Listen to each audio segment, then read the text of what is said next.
Jangan jangan resah dengan gangguan orang-orang kafir dan munafik, ya. Kita nggak perlu hiraukan ya gangguan kafir dan munafik, tapi bertawakallah kepada Allah. Ya, jadi ingat Allah lagi.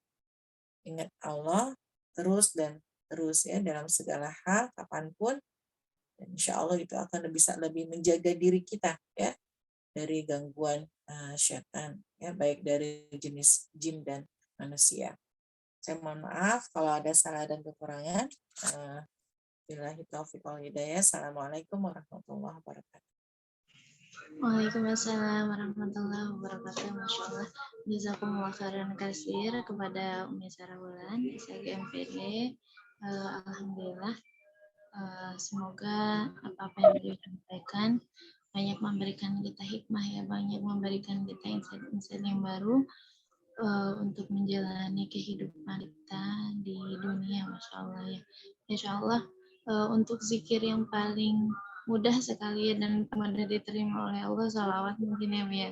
Karena salawat itu jika dibacakan kita dalam keadaan sadar ataupun tidak sadar pasti Allah terima.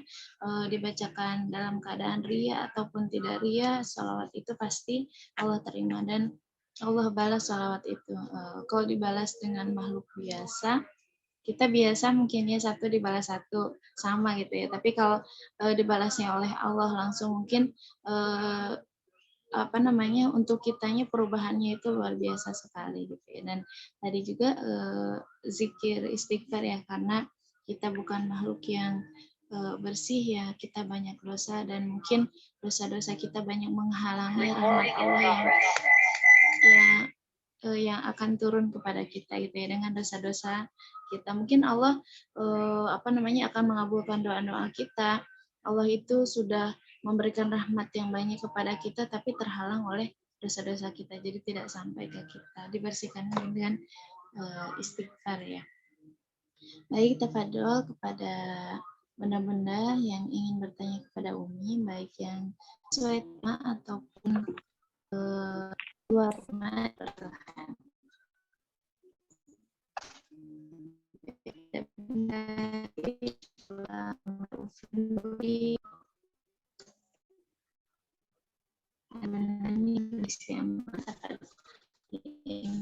Kepada Umi dan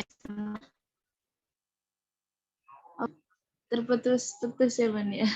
Sinyal saya yang tadi ada sinyalnya jadi tidak terekam lagi. Baik. Benda istimewa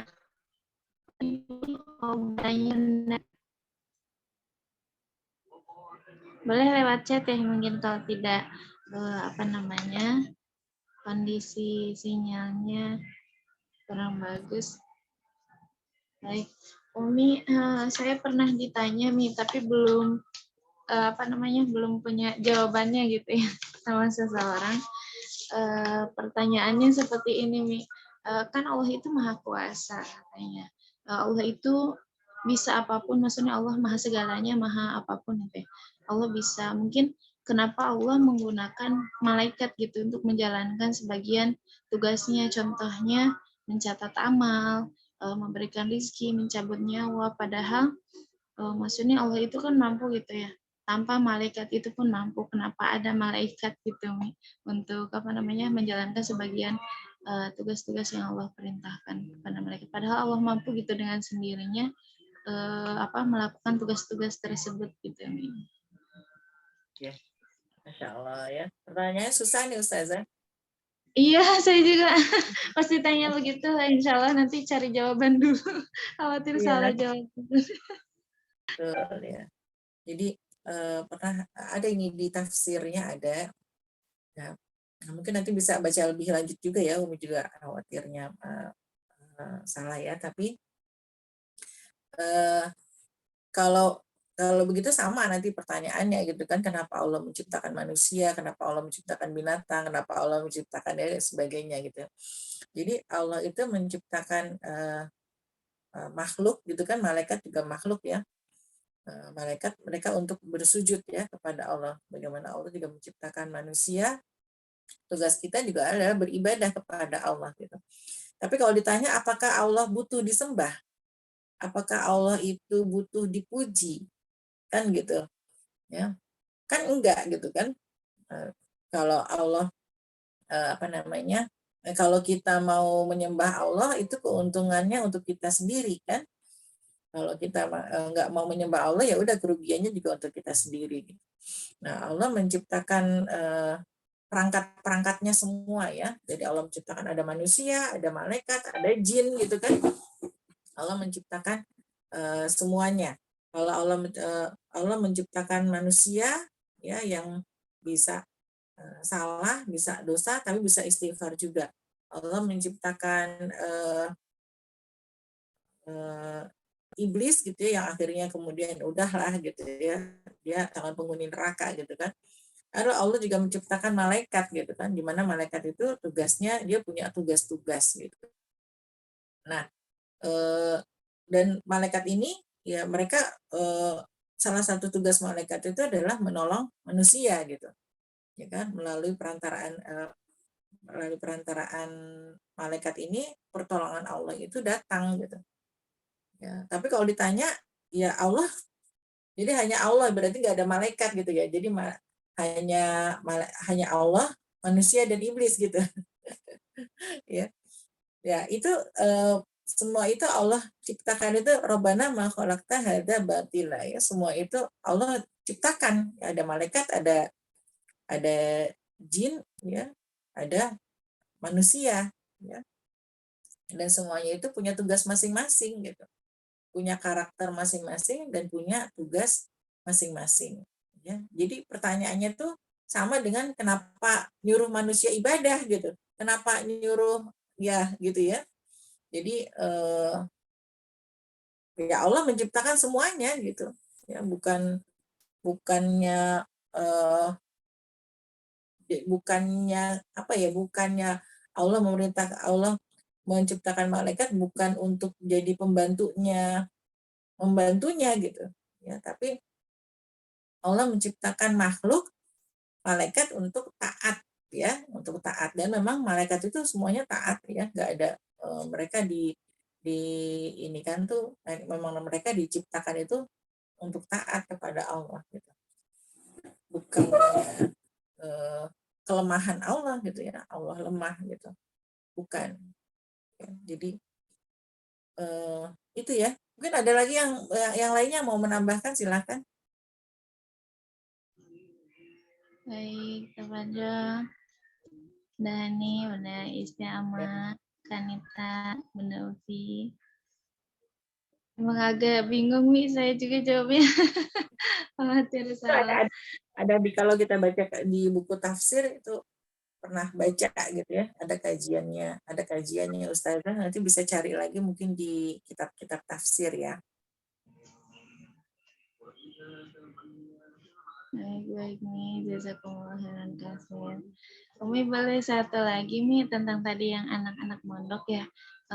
Banyak juga kan kasus ya Mi ya, orang tuanya itu pengen banget anaknya masuk pondok, udah dikasih pemahaman gitu, udah dikasih ke anaknya apa namanya, untuk bekal pondok tuh seperti ini dan seperti ini gitu, Mi, agar masuk lah ya ke anaknya mau mondok, tapi tetap si anaknya itu tidak mau. Nah, kalau seperti itu seperti apa? Apakah dipaksakan ke anaknya?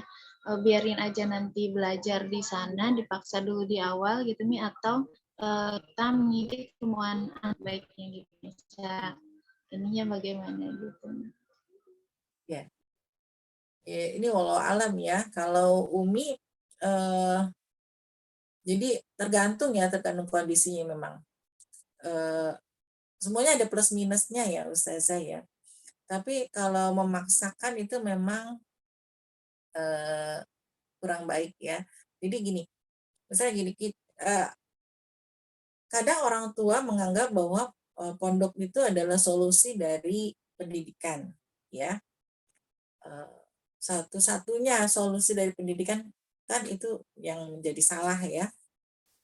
Kalau kenapa? Karena pendidikan yang terbaik itu tetap untuk SD, TK, SD, SMP ya, mungkin itu tetap di rumah ya sama orang tuanya gitu kan.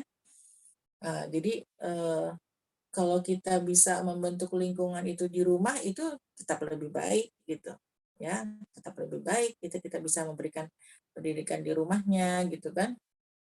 Iya, ya.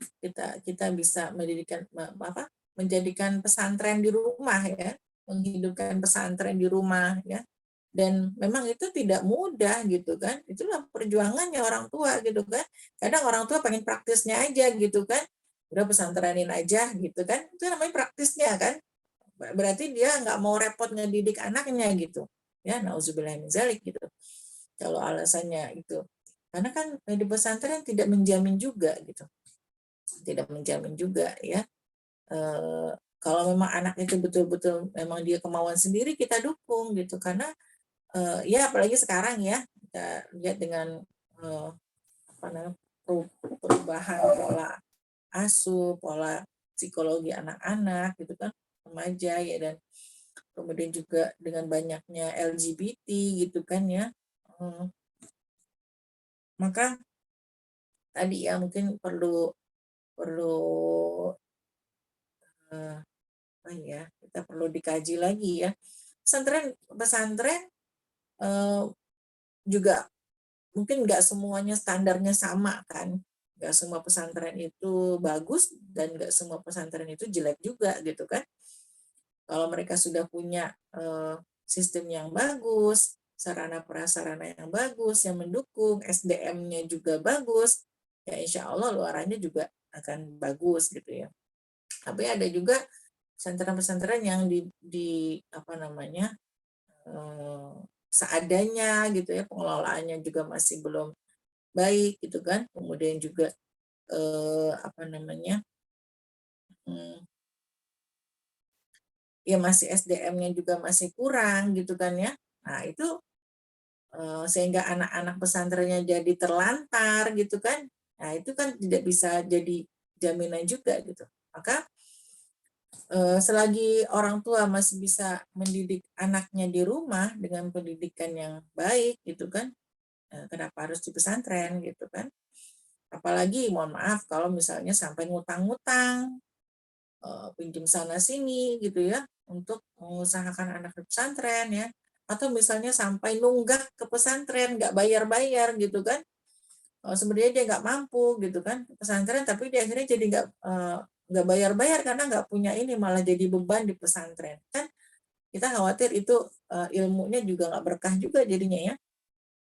Nah, karena kita punya banyak hutang gitu kan, punya banyak hutang gitu dari situ ya. Jadi eh, kan di pesantren juga banyak orangnya gitu kan, dan ya memang bagus pendidikannya apa tentang disiplinnya yang ada keteraturan jam sekian bangun jam sekian, tapi kan belum tentu juga cocok untuk semua anak gitu ya.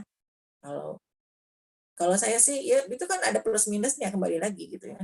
Kalau saya boleh memilih, eh, misalnya kita pilih pesantren pesantren yang betul-betul sudah bagus gitu ya, memang memadai, manusiawi gitu ya, yang tidak dengan kekerasan gitu kan ya dekatannya.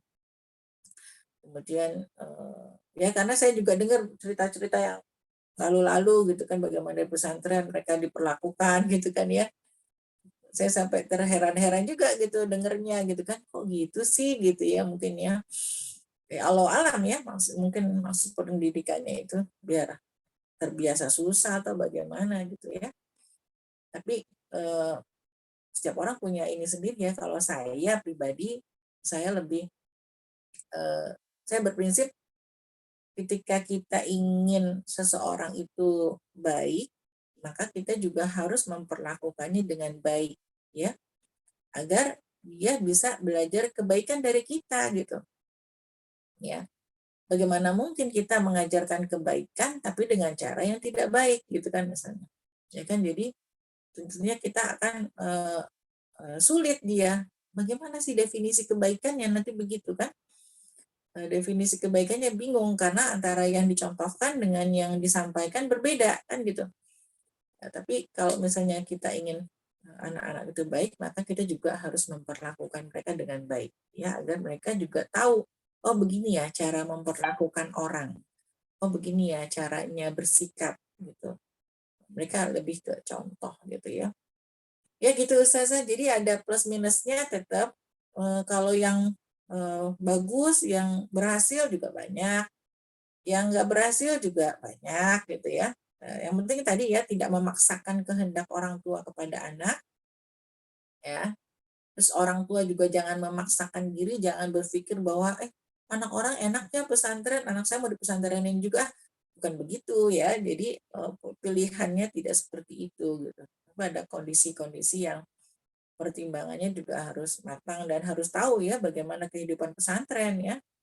Bagaimana siblingnya gitu kan. Ya kalau di rumah aja kan ada siblingnya ya, ada persaingan ya. Saya punya anak 4 laki-laki gitu kan, ya saya tahu bagaimana mereka bersaing satu sama lain gitu kan. Kita kebayang bagaimana di pesantren yang ratusan orang atau sampai ribuan orang gitu kan, bagaimana siblingnya mereka. Belum lagi yang misalnya kalau sekarang lagi musimnya bully gitu ya, saling membuli satu sama lain gitu kan. Ya itu kan juga bukan jadi hal yang kita inginkan juga kan. Kita nggak ingin ada pembulian kan meskipun itu di pesantren, ya kan? Kita nggak ingin ya sehingga kalau ditanya pendidikan yang terbaik bagaimana ya dari orang tuanya gitu, maka orang tuanya harus mencontohkan baik dan menghidupkan nilai-nilai itu di rumah ya, memperkuat doa ya. Tapi kalau misalnya anaknya saya mau pesantren ya didukung gitu ya, didukung ya, kemudian didoakan ya, tapi sekali lagi tadi tidak memaksakan ketika nggak punya dana gitu. Kalau nggak uangnya nggak ada ya udah jangan dipaksain gitu ya, karena tadi bikin pusing sendiri kan, akhirnya jadi ngutang-ngutang ya, padahal kan nggak diwajibkan anak harus di pesantren kan gitu. Jadi jangan mempersulit diri sendiri gitu. Mungkin Ustazah itu pendapat saya ya, mungkin orang punya pendapat lain silahkan aja gitu, nggak apa-apa. Terima kasih atas jawabannya. Ini ada yang bertanya, Bunda Isma, kalau di dalam ayat Al-Quran, Allah kadang menunjukkan kuasa ada di Allah. Di ayat lain, kadang Allah memakai kata kami dengan Allah bersama malaikat. Pertanyaannya Bunda Isma, Bunda Isma ada di room. Maksudnya bagaimana Bunda pertanyaannya? Yang menunjukkan kekuasaan ada di Allah itu contohnya yang mana Anda? Pertanyaannya ada di mana? Ada di WA Mi. Tadi kata sempat kirim di Zoom, mungkin sinyal Bang Mi. Jadi saya di ini. Saya ya Ma.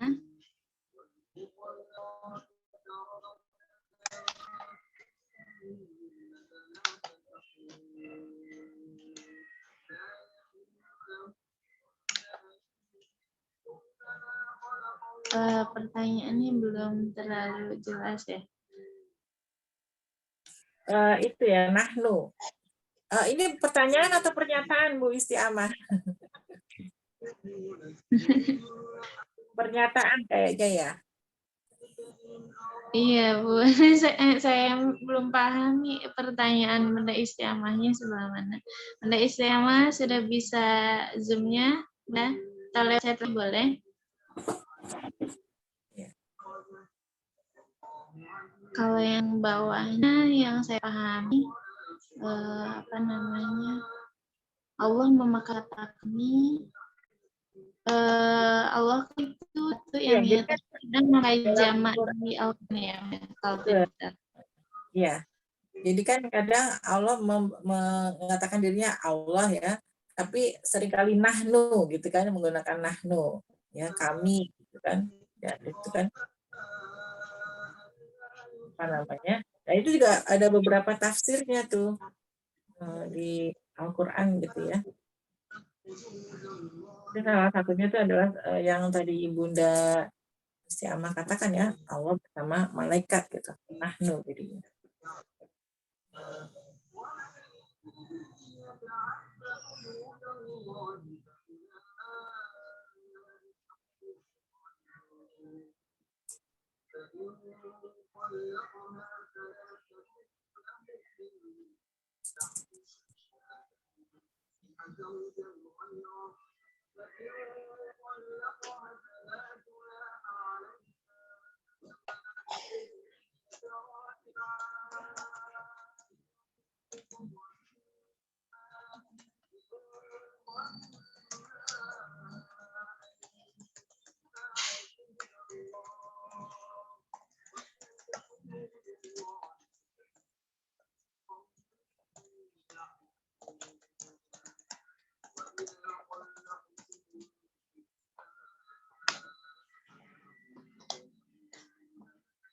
Bunda istimewanya sederhana. Iya. Nggak apa-apa Bunda, nanti dikirim rekaman misalnya via YouTube. Kalau yang saya pernah dengar, kalau tidak kenapa memakai nahnu, bukan berarti Allah banyak ya, tapi untuk menunjukkan Allah itu maha iya ya, maha segalanya, kayak Bunda sebutkan ya, menunjukkan kekuasaan Allah, penghormatan, penghargaan gitu ya, kayak contohnya kayak ke Ustadz juga ada bilangnya antum ya, bukan kamu ya, bukan anta, untuk penghormatan, untuk penghargaan kalau tidak salah.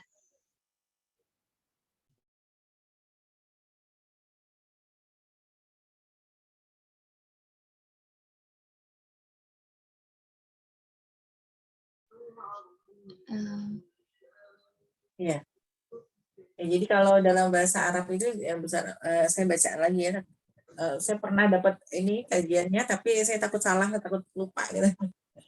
Saya buka lagi. Jadi memang arti bahasa Arab nahnu itu tidak selalu berarti kami dalam jamak gitu ya. Tapi kaminya di situ menunjukkan apa namanya, kebesaran ya, kebesaran apa namanya, kebesaran Allah gitu ya, kebesaran Allah. Jadi kayak misalnya kalau seorang presiden gitu kan mengucapkan kami sampaikan, maksudnya kami di situ dia menyampaikan tapi membawa kebesaran negaranya gitu kan. Nah, begitu juga ya Allah, makna nahnu di situ bukan berarti jamak ya, tapi Allah ingin menunjukkan kebesaran Allah gitu. Itu ya Bu, jadi nahnu di situ bermakna menunjukkan kebesaran Allah, bukannya Allah bersama malaikat atau jamak gitu, Allah jumlahnya jamak. Begitu. Ya, baik.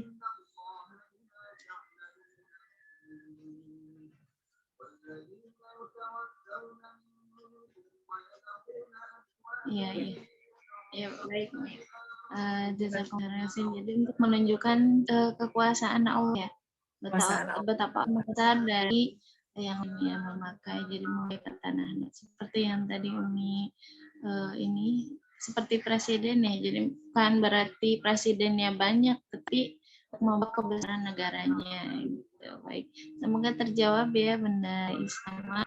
Insya Allah jika koneksinya kurang bagus nanti dikirimkan kami YouTube-nya ada belum ditutup, tafadhol. Ya, pentingnya kita mengulang-ulang terus kajian ya Ustazah ya. Meskipun kita sudah pernah mengkaji, tapi kan kita lupa lagi gitu ya.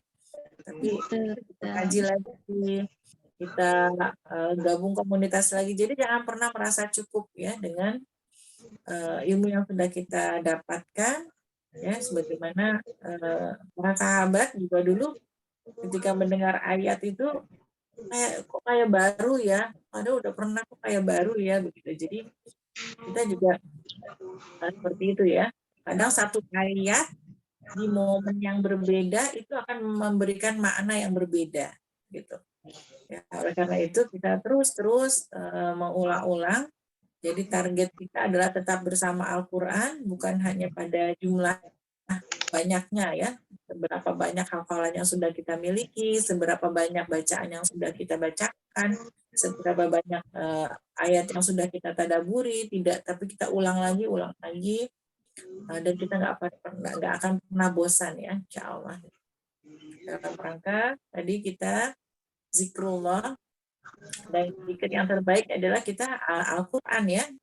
Jika kita membacakan kalimatullah, Al-Quran itu adalah kalimatullah, ketika kita membacakan kalimatullah, terus ya dawamkan, semoga Allah memberikan pencerahan kepada kita semua ya, karena tidak sedikit juga orang-orang yang hafal Quran, yang baca Al-Qurannya banyak, tapi ternyata tidak semuanya diberikan hikmah ya, tidak semuanya diberikan hikmah oleh Allah, sehingga misalnya kata Rasulullah, bacaannya tidak melebihi kerongkongannya kan gitu ya, bacaannya itu hanya di lisan, nggak masuk ke dadanya gitu ya, baca cuma di lisan aja tapi nggak melewati kerongkongannya, kata Rasulullah seperti itu. Semoga kita termasuk orang-orang yang bisa memenuhi beda kita dengan ruh Al-Quran, dan tentunya dengan pertolongan Allah, dengan rahmat dan kasih sayang Allah untuk orang-orang beriman ya, insya Allah. Saya mohon maaf kalau ada salah ya dan kekurangan, silakan Ustazah. Masya Allah, jazakumullah khairan kasir, Masya Allah. Saya jadi berpikir betapa lemah kita ya, Mi ya. Kita berbuat baik pun harus dengan rahmat Allah gitu ya. Allah menciptakan yang baik dan yang buruk gitu, tapi Allah memberi hikmah orang-orang tertentu untuk berbelok kepada kebaikan, bukan pada keburukan gitu. Berbuat baik pun harus dengan rahmat dan kasih sayang Allah ya, atas rahmat dan kasih sayang Allah kita semuanya bisa berbuat baik. Dan Al-Quran pun tidak hanya untuk dibaca ya, berarti semakin baik kita memahami Al-Quran, semakin sering kita membaca Al-Quran, semakin banyak mentadaburi Al-Quran, insya Allah Allah limpahkan hikmah kepada kita Al-Quran tersebut, meskipun dengan ayat yang sama, dengan juz yang sama, tetapi di waktu yang berbeda. Umi sampaikan tadi, Allah memberikan hikmah-hikmah yang banyak, Allah memberikan hikmah-hikmah yang berbeda di setiap momennya. Masya Allah, semoga kita semua masuk orang yang memperjuangkan Al-Quran ya, menghafalkannya, berusaha untuk mentadaburinya, berusaha untuk mengamalkan Al-Quran itu sendiri. Baik, alhamdulillah. Jazakumullah khairan kasir, Umi sekali lagi telah menyampaikan tadaburnya dan menjawab pertanyaan-pertanyaannya. Insyaallah untuk untuk tasmi sesuai yang saya sampaikan di grup ya. Untuk tasmi insyaallah pekan depan tanggal 1 Oktober tasmi Al-Quran seperti biasa ya. Untuk tasmi yang pribadi itu ada di semalam ya, yang Jumat malam ya, yang sebelum saya share itu baru tasmi pribadi. Untuk yang tasmi jamaah masih di juz 30, nanti untuk urutannya saya putar terus sampai semuanya kebagian, jadi tasminya satu orang itu full juz 30. Jika selesai nanti berpindah ke juz 29. Untuk yang pribadinya seminggu sekali di hari Jumat malam ya, setelah setoran siang Jumat, malamnya kita merojaah pribadi masing-masing ajum sama. Baik, alhamdulillah. Acara-acara telah selesai kita laksanakan. Jazakumullah bagi yang sudah bergabung. Semoga kita semua senantiasa Allah limpahkan kesehatan, Allah limpahkan keberkahan. Yang paling penting Allah limpahkan hidayah kepada kita ya, untuk senantiasa mencintai Al-Quran, baik cara membacanya, menghafalnya ataupun mentadaburinya, dan yang lebih penting tadi mengamalkannya dalam kehidupan sehari-hari. Mari kita sama-sama tutup agenda kita pagi ini dengan bacaan hamdalah bersama-sama. Alhamdulillahirabbil alamin. 3 kali astagfirullahaladzim, astagfirullahaladzim, astagfirullahaladzim, dan doa kafaratul majelis. Subhanakallahumma wa bihamdika asyhadu an la ilaha illa anta astaghfiruka. Mungkin belum ditutup, boleh kita foto bersamaan dulu ya. Boleh dibuka kameranya.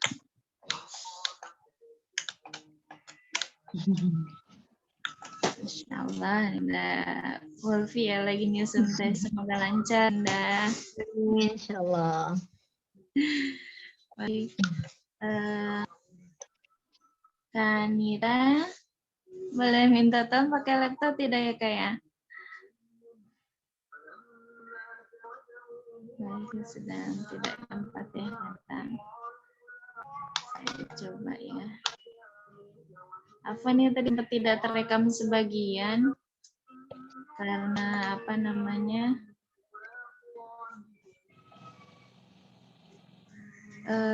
koneksinya saya zoomnya not responding tadi. Baik, dalam hitungan ketiga, Bismillahirrahmanirrahim, 1, 2, 3. Alhamdulillah.